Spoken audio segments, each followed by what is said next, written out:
is Lisa from Mobile Tech Review, and here's a real exciting phone. It's the Samsung Galaxy Note, this time on AT&T. No more import version with a very high price, and you get LTE too. We're going to take a look at it now. This is the Samsung Galaxy Note for AT&T, and once again we're living large. We reviewed the international versions a couple of months ago, and happily it's mostly unchanged from the international version, because that was certainly one of the best phones that we've seen yet on the market. What did AT&T change on this? They added LTE 4G, that's true 4G for very fast data speeds, and they changed the CPU in the process. Now, they didn't just do that to be a pain in the neck. They did that because certain CPUs work with certain radio chipsets, as cellular radio chipsets, and the previous Note had the Exynos CPU made by Samsung, a super fast CPU, but they went with the Qualcomm chipset that interfaces nicely with LTE for better battery life and better radio performance. So 1.5 gigahertz dual-core Qualcomm Snapdragon CPU with Adreno 220 graphics. So it's no slouch, so don't feel too bad if you buy this guy, because it's going to be a lot cheaper than buying the unlocked international version, which runs up to $700. Think of this as a cross between a tablet and a phone. At 5.3 inches, it's obviously a pretty big phone. You can see next to my hand the size of it. I have pretty large hands. 5.3 inch display, 1280 by 800 pixels, so you're getting the same resolution here as you would on a 10-inch Android tablet. That's pretty impressive. Though the display is large, it's a very thin phone, typical of Samsung. Boy, they can make things thin. So you can see it's more pocketable than you might think. On the side here, this is the power button. Down here we have the removable digital pen. We'll talk about that in a minute. Micro USB port, microphone right here. This side you got your volume rocker, and up top we have the headphone jack and another microphone. The back is your usual Samsung plasticky back. It's not bad looking though, I have to say. And the phone's supposed to be available in either blue, which is really pretty close to black. It's very, very, very dark. And there's also a Galaxy Note in white. Here's your speaker grill right here. Large phone, you'd think you get a big speaker, not so much. It's not terribly loud, it's just okay.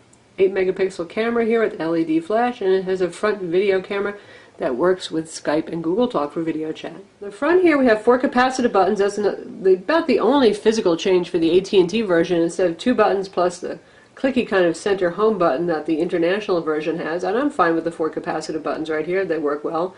And they have usual backlight timer up to 6 seconds if you have it on a timer. You can have it to be always on when the screen is on.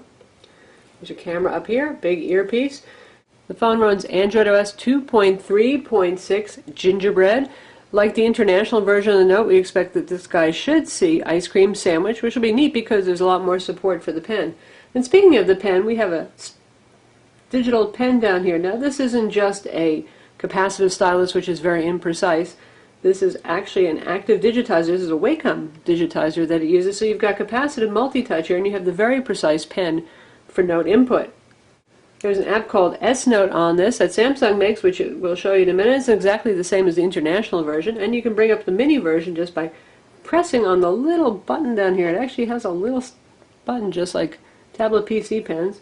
Press that, tap twice, and it brings up this handy dandy little notes if you want to take notes. And you can see you can switch between text, paint mode, eraser, just a very basic version of the full application. So you can say,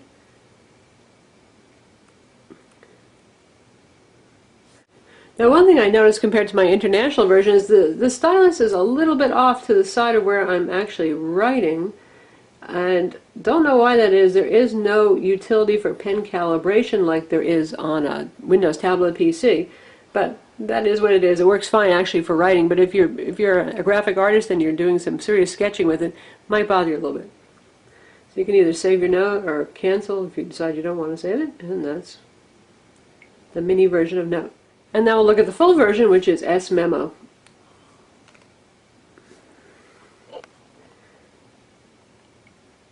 And you can see they have a bunch of sample notes here, and you can create your own by hitting the plus sign, and you can choose to make a text note as well if you wish. So we're going to create a new blank note here, and if you take a look at the tools, you can see you can choose between a pen, an oil brush, pencil, magic marker, all these colors, and if you want more colors you can tap down here and use an infinite slider to choose your colors as well. And there's your color picker right there. When you're done with that, when you're done choosing also your line width as well, you just close it and you can start drawing.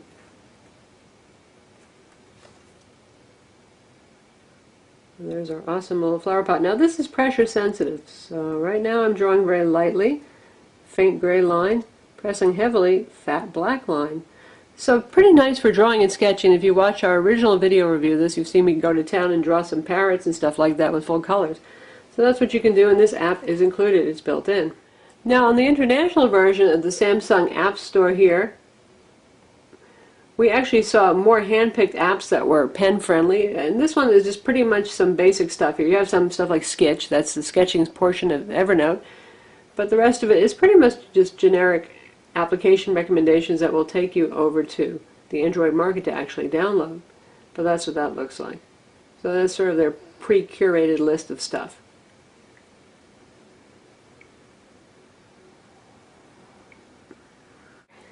And it also works with the aforementioned Sketch. Here we've got that, we just downloaded that, and you can do the same thing, drawing and writing and taking notes. So for those of you who prefer Evernote and the Sketch integration, there it is for you. Another thing you can do is press and hold that button and hold the screen, and it'll take a screenshot, and then you can draw on the screenshot. So say you're looking at a web page and you want to annotate it, that kind of thing, you can do that pretty easily. So now we're looking at sketch of it, and we can write on it. See, here's our drawing tools right here, eraser, pen, cropping, all that kind of thing. So maybe I think the weather on Thursday is very important, so I'm going to draw a note to it and say, wow, and then I can save it. Now obviously there's more useful business applications that you can actually write on top of a PDF, a Word document, that kind of thing. This does come with Polaris Office. It's the full version, so you have access to Word, Excel, and PowerPoint documents. Now you're not actually editing a Word file when you do this, but if you just want to annotate your annotations, so to speak, and say email them to somebody, something like that, you can do that. And in theory, you could actually sign a contract, for example. If somebody sends you a PDF or Word contract, you can take a screenshot of it, sign that, and then shoot that off in an email. Now, as we said, 5.3 inches, obviously this is a big phone. It may be thin, but here it is next to the Samsung Galaxy S2 Skyrocket on the left, which is a 4.5-inch display phone that used to be considered large just not too long ago, folks. And you can see it's pretty well dwarfed by the Note. So if you're allergic to big phones, do keep that in mind, that the Samsung Galaxy Note is an awesome phone that has a lot of wonderful features on it, but it's also darn big. In terms of thickness, well, they're pretty close on thickness because the Galaxy Note's just that skinny. So they're just about the same. Now, how about performance? I know a lot of you were thinking about staying with the Exynos International version, even though it was more expensive if you could afford it, because that 1.4 gigahertz Exynos used in the International Unlocked version, which, by the way, has HSPA plus 4G on AT&T, just no LTE. Well, yes, it is faster. On Quadrant, for example, we got 4088 on the Exynos Space International version, and this with the 1.5 gigahertz dual-core Snapdragon scores 3310. Now, 3310 is a pretty nice number. It's not that bad. It's just not as blisteringly, mind-bogglingly fast as the Exynos is in terms of benchmarks. Experientially, honestly, they feel equally as fast. I could not tell the difference. You handed them both to me, I would not be able to tell by running games, applications, Adobe Flash. They feel just about the same. For AT&T benchmark, they came in actually quite close, about 100 points higher for the Galaxy Note International version, so 6448 versus 6313. The Linpack multi-thread was one where the Exynos really shone, though, and for the multi-thread test it scored 105 versus 79 for this AT&T version here. And lastly, taking a look at the SunSpider JavaScript test, we scored 1920 with our international version, and that goes down to 2810 on the AT&T version. Probably some difference in optimizations for the web browser there, but again, experientially, you can't tell the difference, so I wouldn't worry about it too much. One thing that is nice is this LTE that we got here. You can see we have a pretty reasonably good signal here. We have about 85 dB signal, and I'll show you the speeds we've been getting on Ookla's speed test application. The bottom one down here is when we force the phone onto HSPA plus, and all the rest of these are on LTE. So you can see the lowest number was 19.8 megabit per second for download, and the highest was 26.9. That's very impressive, and we've got close to 11, 12 for upload speed, so rockin' fast. And this does have the mobile hotspot feature. You might figure, well, how much speed do I really need on the phone for downloading data? But if you're going to use this as a hotspot, boy, it makes a world of a difference. That's faster than a lot of folks' home broadband connection speeds. Call quality on the AT&T version of the Samsung Galaxy Note is excellent, just as it was with the international version. One of the best phones I've actually heard. That goes for both incoming and outgoing voice. Very clear, crisp, distinct, easy to understand, landline quality. Speakerphone's just average on it. Again, as I mentioned, that little speaker in the back is not the most impressive thing in the world, but it's adequate certainly for using for speakerphone calls. And we've got a fairly standard dialer here, absolutely mega large numbers, very easy to dial. And the usual shortcuts here that you see in most Android phones for contacts, favorites, groups, call logs, that kind of thing. Now this is a big phone, 5.3-inch display, so how does this look if you hold it to your head? Well, there you go. Kind of big. Unless you got a lot of hair like me to hide the phone, people are probably going to notice it. But then again, I've been using one for more than a month and nobody ever stares at me when I hold this to my head. So not too bad. And it's fairly thin, so helps. So how about video playback? Obviously when you've got a phone with this gorgeous Super AMOLED HD display, you're going to want to watch some videos. And we've got Netflix fired up here. Looking beautiful, super duper lovely color saturation. And it's fairly well color balanced too, unlike some Samsung Super AMOLED displays that are quite blue. The whites here are fairly white, which is good. Contrast is really, really strong too. We'll check out our Wallace and Gromit video here. Take it a little bit for it to buffer up. And we're doing this over AT&T's LTE network, by the way, right now, not Wi-Fi. And there we go, we've buffered up and it's nice and sharp.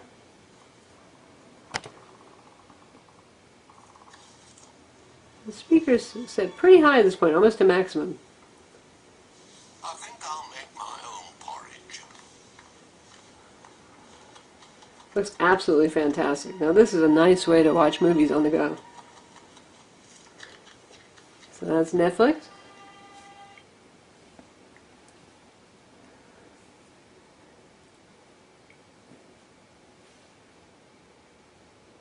YouTube player now. Won't be a problem certainly watching anything, and we'll check out a video that's featured on the front page.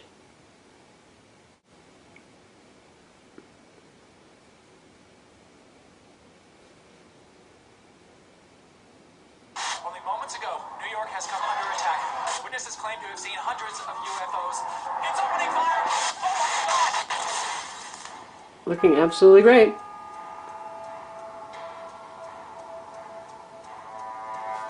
Lovely.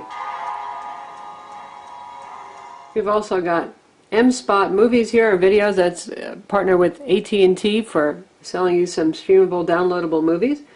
And lastly, we've got the standard gallery, and we've got videos, which is really just a front end to the gallery video player. And we're going to check out a 1080p video with 4.1 sound. Now, obviously, we're not going to get 4.1 sound out of the phone, but you could plug in an MHL connector to an HD TV if you wanted to for higher quality experience, but we'll just show you how well it can handle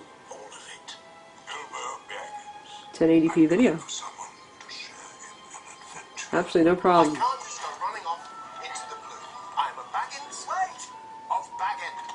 The phone is certainly fast enough for anything that you want to do.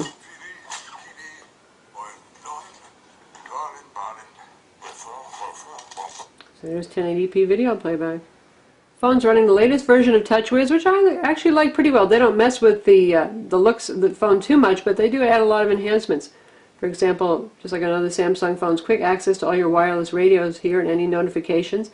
This list of applications are customizable. You can hit edit right here and change which ones are down there. And in fact, if you're in the application drawer, say you want to create folders or something like that, or rearrange these guys, once again you can just hit edit.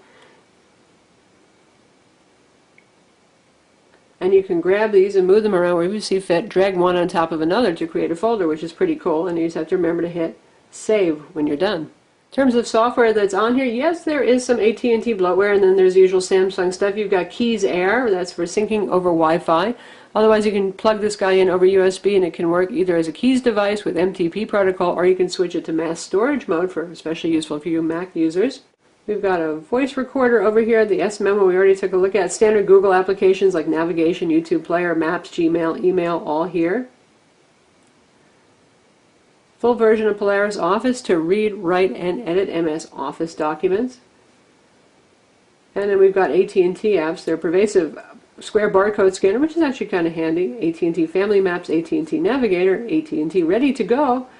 And their live TV, which is streaming Mobi TV, which is kind of a cool service. It's $10 a month, and we would show you, but That service is not ready yet because the phone has not launched. It'll be available in stores by February 19th, 2012. Of course, we've got AT&T's Yellow Pages Mobile, also inescapable, and their account manager, and they preload Quick Lite for video chat, but you can also use Google Talk or Skype if you want. Now we're testing out gaming with Raging Thunder 2, accelerometer-based game. Obviously plays very fast, very smooth. Not driving too well here right now, but plays perfectly well. And again, the large screen is just really nice when you're gaming. The phone has 16 gigs of internal storage, of which almost 11 gigs are free for your use. There's a gig of RAM as well inside, and we'll take a look at the micro SD card slot. Now to take this off, again, it's just like the international version. There's a little pry point there, and you just rip off the fairly thin cover here. And you've got a 2500 milliamp battery there, which really helps because it's got a big screen, a fast CPU, and LTE.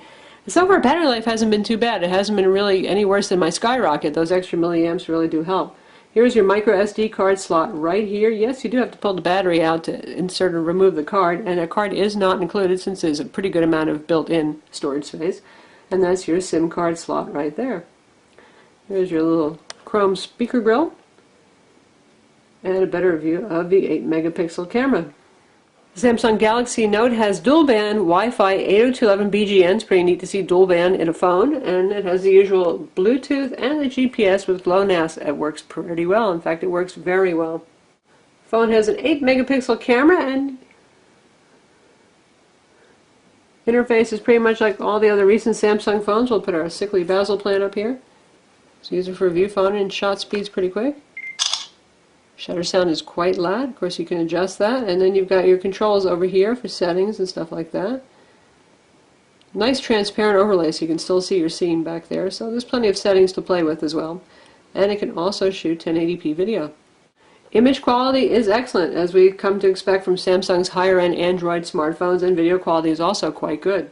So that's the Samsung Galaxy Note on AT&T. It's going to be available by February 19th in stores, and it's $299 with contracts, a bit more than their other higher-end LTE phones, but well, you're getting a lot of phone for your money, literally and figuratively, and it's real easy to recommend this phone. I've been using the International Galaxy Note for well over a month now, and I absolutely love the phone, and it's really hard to turn down having faster LTE too if you're in an LTE area or one that's going to get LTE coverage soon. And AT&T has been aggressively expanding their LTE network. It doesn't have nearly the footprint of Verizon's yet, but it is growing.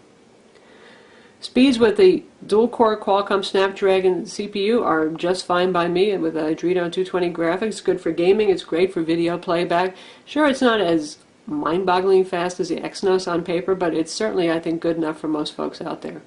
Call quality is excellent. Yeah, the phone is big to hold to your head, though, obviously, and large to hold in your hand, and that's the one caveat I have here.